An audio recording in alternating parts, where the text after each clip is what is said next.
Kung nahirapan kayo sa circuit theory, kung may kakilala kayo, magpaturo na kayo. Hindi naman natin, hindi ko kaya ituro sa inyo lahat yan. Eh di sana bumalik na lang kayo ng third year or second year. Diba? Kung hirap kayo sa circuit theory, kasi hanggang dulo yan. Kaya sabi ko sa inyo hanggang dulo yan talaga.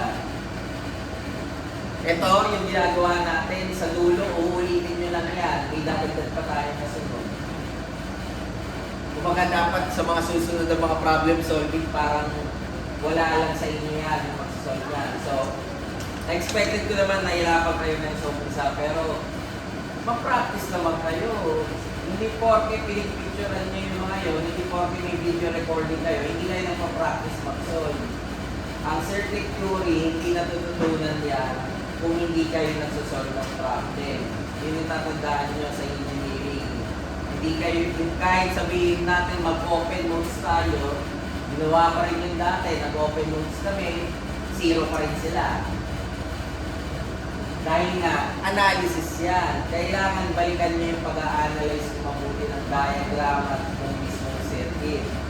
Kahit open notes yan, kahit kabisado nyo lahat yung formula niyan, wala yan. So please, mag-solve naman kayo para at least hindi naman tayo paulit-ulit na lang sa mga makikita natin na maging binary number lang yung score nyo. Ayoko naman ng binary number yung score. Paano lang, paalala lang, habang maaga, so ito yung ano natin, bibigay ko naman sa inyo yung meron naman akong gagawin isang answer kay Jan kasi yun naman yung check out ko na isa. So makikita nyo yung solution yan by next week. Pero more or less, if ganyan yung diagram nyo and ganyan yung pag-equate nyo ng mga pagkuha ng current, medyo mataas na score nyo. Hindi na natin alam ko ng actual.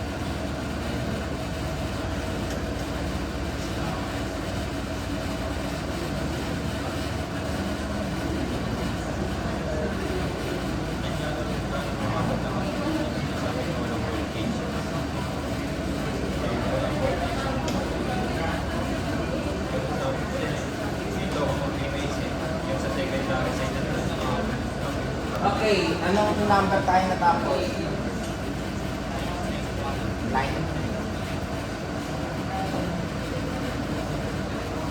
Okay, number 9.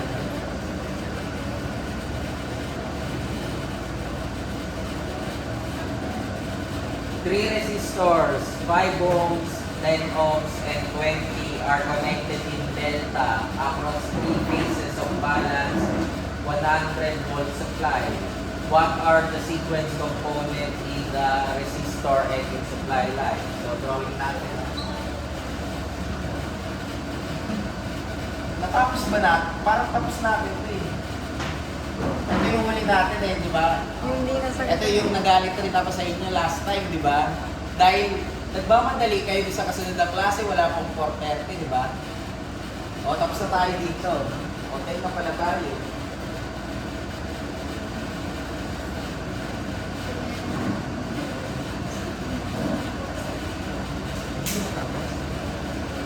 Okay, 10. A delta connected load is supplied from a 3-phase supply. The fuse in D line is removed and current in the other 2 lines is 20 ampere. Find the symmetrical components of the line current.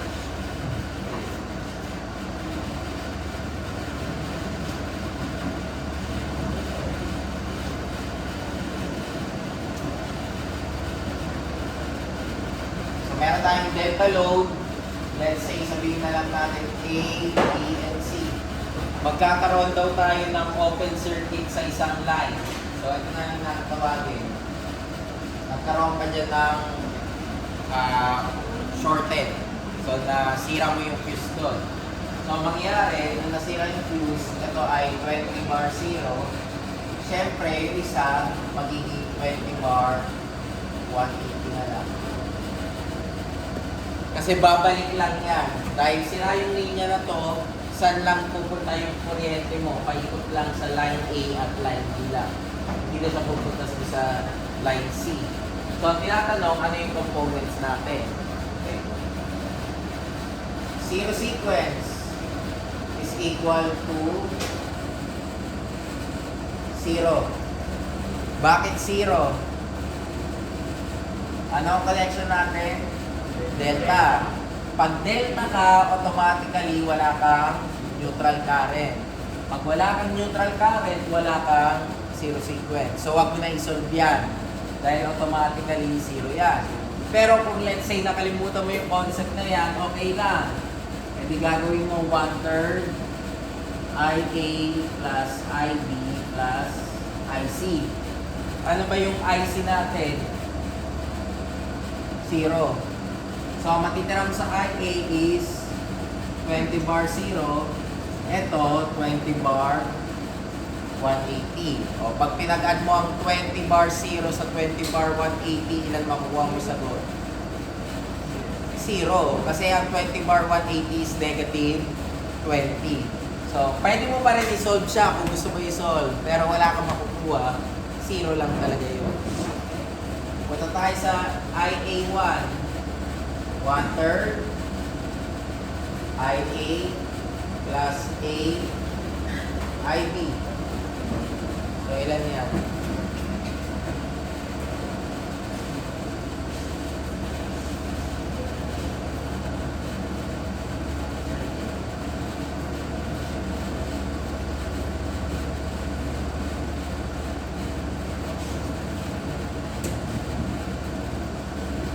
Gusto nyo mag-seat work ulit?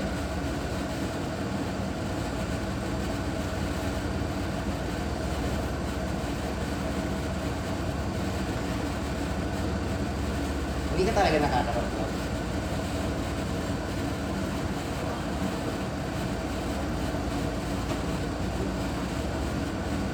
Kahapon ka pa sa ibang klase ganyan ka rin. Di ba? Ano ba sinabi ko tungkol sa cellphone?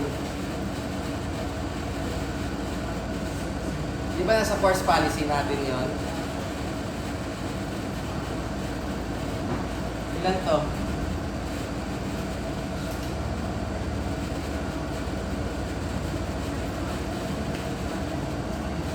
Sir, yung 80 mo sir, Ha?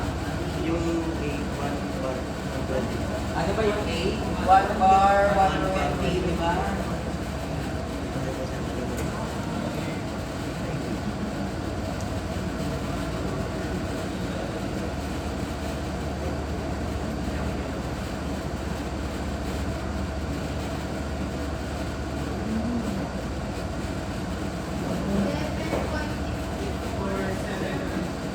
$11.54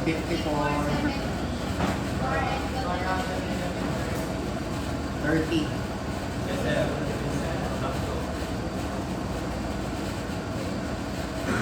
positive sequence tayo, di ba? So, ano mangyari sa B1 at saka sa C1? Clockwise. So, A squared.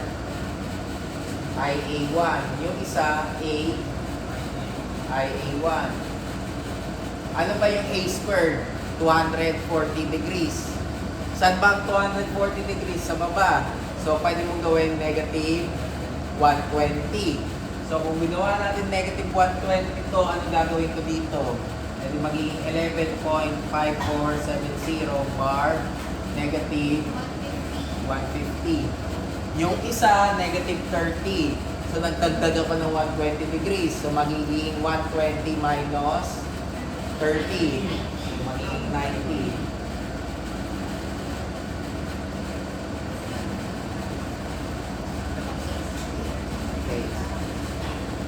Negative 150, 90, at saka negative 30.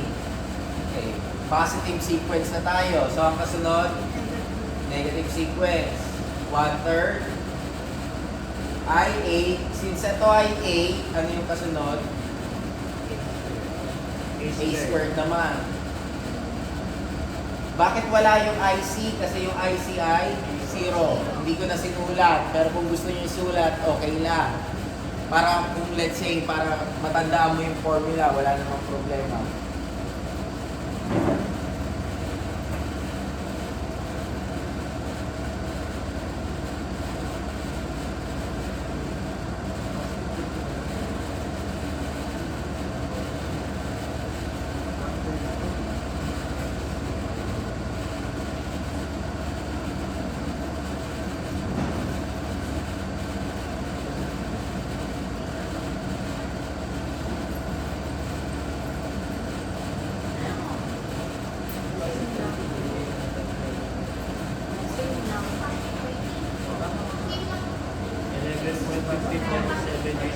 magiging positive lang yung 30 angle natin, di ba? Negative sequence, so ibig sabihin counterclockwise. So dadagdagan natin to ng 120.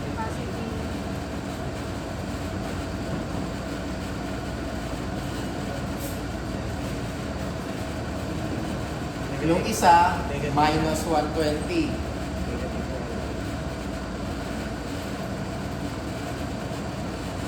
So yan yung ating symmetrical component. Mapapansin nyo rin na pag may delta ka at open yung isang line, syempre nagiging negative yun, di ba? Yung kabilang current ko magiging negative. Mapapansin mo na ang positive sequence mo at negative sequence mo, same magnitude. Ano lang nagbabago sa kanya? Yung sign no angle. Same magnitude siya, pero same lang yung sign natin. Observation yan. So, kung nagsosolve kayo, alam nyo na ganun dapat yung lalabas. Kaya pag nagsagot kayo at hindi ganun yung lumabas, i-double check nyo na kagad yung solution. So, pwede nyo na i-check through that. Okay? Number 10. Ay, 11 pala. And 11. 3 impedances, 5 minus J10, 6 plus J5, and 3 plus J15 are connected in star. Another term for Y is star. So pag may nakita kayo sa problem solving na nakalagay star, Y connection yon. Pag may nakita kayo sa problem solving na nakalagay ng mesh, delta yon. So, huwag nyo nang kalimutan yon kasi minsan ganun lumalabas sa board exam or even sa problem solving lang. Okay. 5 minus J10, 6 plus J5, 3 plus J15. Ang supply ko ay 3,300 volts, 3-phase, 3-wire. So, since 3-wire yan, ibig sabihin wala kang neutral. Pag wala kang neutral, ibig sabihin your neutral current is 0.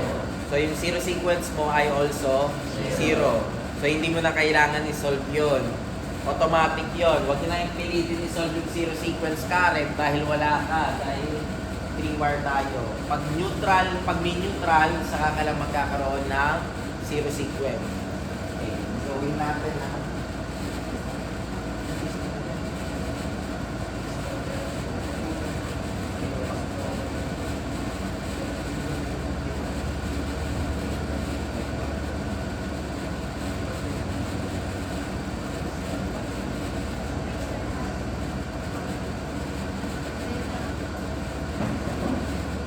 Kung hindi natin alam ang symmetrical component method, paano ko isosolve ito? Gagamit ako ng mesh or KVL. So, loop 1, loop 2. Saka ko malalaman kung ano yung current na dumadaloy sa bawat isa. Kung hindi tayo mag-symmetrical. Pero since symmetrical component yung topic natin, at alam nyo na, yun yung gagawin natin. Umpisahan na natin sa voltage. Sabi natin sa voltage, 3,300 volts line.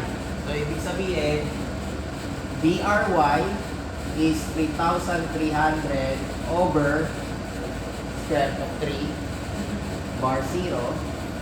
BYB is 3,300 over square root of 3 bar negative 120. And BR is 3,300 over square root of 3 bar 120. Bakit natin ginawa yan? Kasi yung RY, YB, and BR is phase voltage. Phase voltage. Y connection tayo. Sa Y connection, ang line and ang phase voltage ay hindi parehas. Mas malaki ang line ng square root of 3 times. Kaya pag kinuha mo yung phase, i-divide mo siya ng square root of 3. Kaya ang divided by square root of 3. Balance tayo. Kaya 120 degrees apart. Walang nakalagay yung phase sequence. Red, yellow, and blue. So ano yung ibig sabihin nun?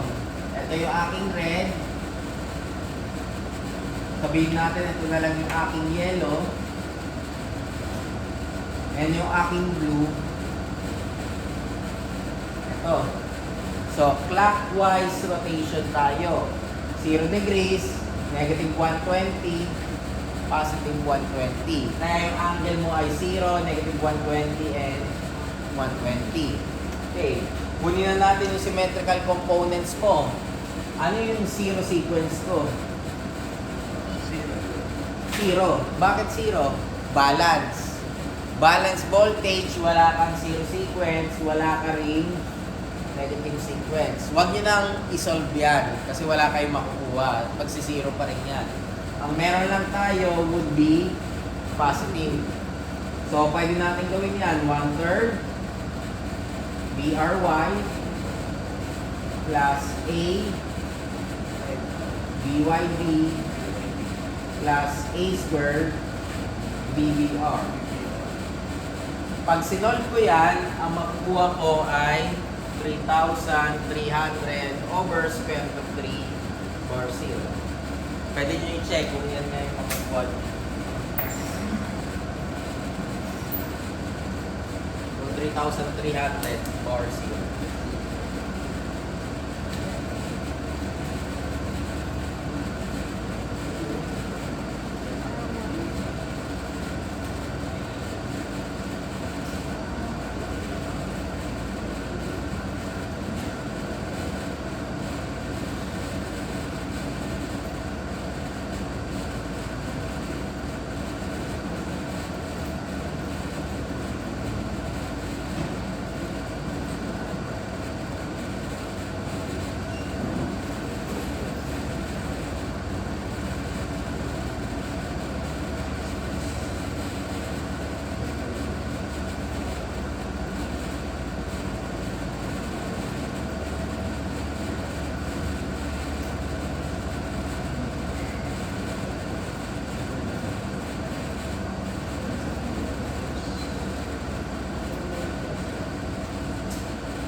Yan ba yung sagot?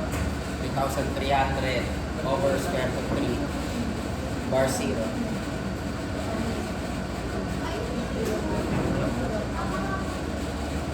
So yun yung sagot. 3,300 over square root of 3 bar 0. Okay. Ang susunod natin yung impedance. So kukunin mo yung 0, positive, saka negative niyan. So ilan yung Z0 natin? 1/3 ZRN plus ZYN plus ZBN. Positive sequence, 1/3 ZRN plus A ZYN plus A squared ZBN. And negative sequence, 1/3 ZRN plus A squared ZYN plus A ZBN.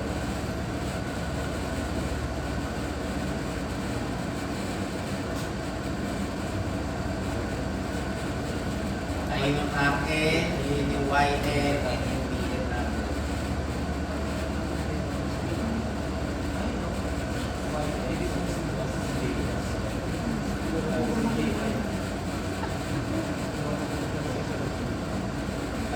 Ito, 5 minus J10, 6 plus J5, 3 plus J15.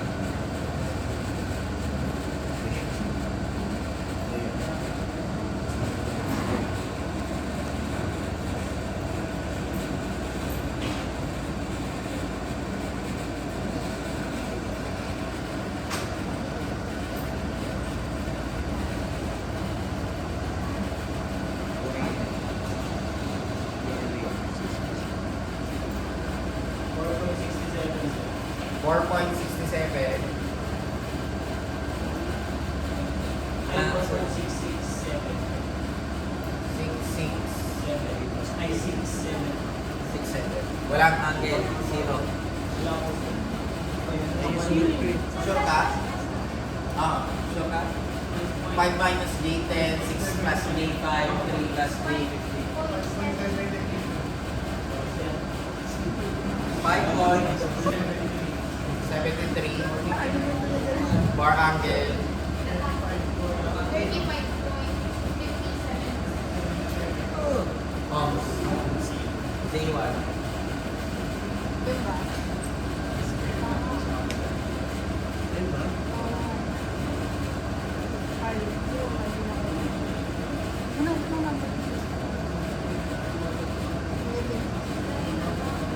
Isip ko naman yung Raymond kayo, hinahanap ko na yun.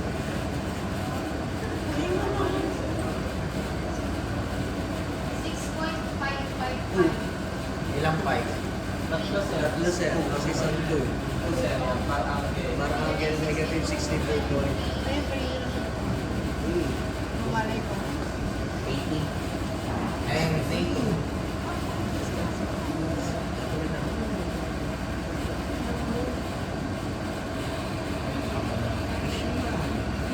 Saan pa kayo gito eh? 5.72 73 bar angle. Parehas?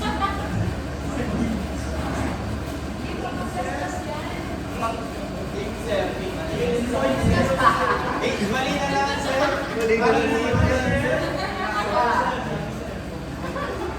Nakuha niya naman sir sa akin. Nakuha ko yung J0. Kasi ito na tayo eh.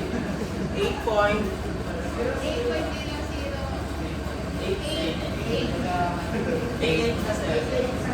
8. Bar angle. Point. 49. Meron na, ang hinanap natin IR lang, di ba? So, ang IR is zero sequence plus positive plus negative. Kaso, 3 wire lang tayo, kaya magiging 0 to. So, ang mangyari, IR, ano yung positive sequence? Gagamit tayo ng Ohm's law. V1 over Z1 plus V2 over Z2. Sa V1 R1 yan. Kaso ang problema, wala tayong V2. Bakit wala tayong V2? 0. So 0 na lang yan. So ang gagawin lang natin is ito divided by ito. Yun na yung aking current. J1. So 3,300 over square root of 3 bar 0 divided by Z1.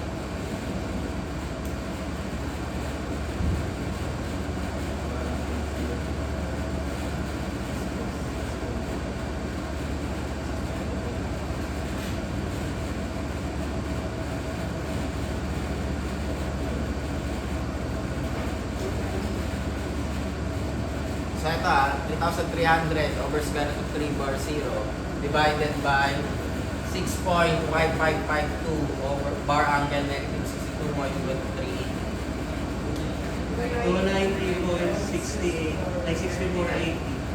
80 bar angle 62. 62.23. So ito na yung aking IR. Paano ko kukunin yung aking yellow? Hindi ko na isa-solve to pero papakita lang natin. Siyempre, B1 yan. Positive sequence, so magiging A squared B1 over A squared B1. Yung isa naman, A B1 over A B1. So, gano'n lang yung gagawin natin. Kaya mas madali yung symmetrical component kesa ito dahil dalawang mesh analysis, dalawang loop yan and 2 equations yan. So, complex number. Hindi mo pwedeng gamitin yung matrix form sa calculus. Kaya mag-symmetrical component ka na lang. Okay. Questions? Sir, Okay. 290 or 293 po? 290 lang po. 290. Okay na to. Tama na to hindi 293 290. Okay. So, ayun. Continue natin yung pagsasolve natin ng 12 onwards. Tapos, introduce ko yung sequence network sa Monday. Para hindi natin pagsabayin yung quiz nyo sa yung credit. Kasi,